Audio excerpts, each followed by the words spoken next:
কিছু কথা বলো তুমি সাধারণ ভাষায়, অথবা কিছুক্ষণ বসে থাকো নীরবতায়।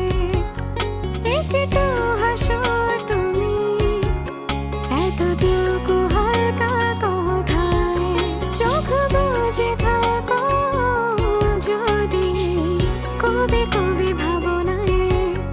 বিকেল ফুরিয়ে গেলেও কিছু আলো রয়ে যায়, তোমাকে দেখলে আমার মন ভালো হয়ে যায়।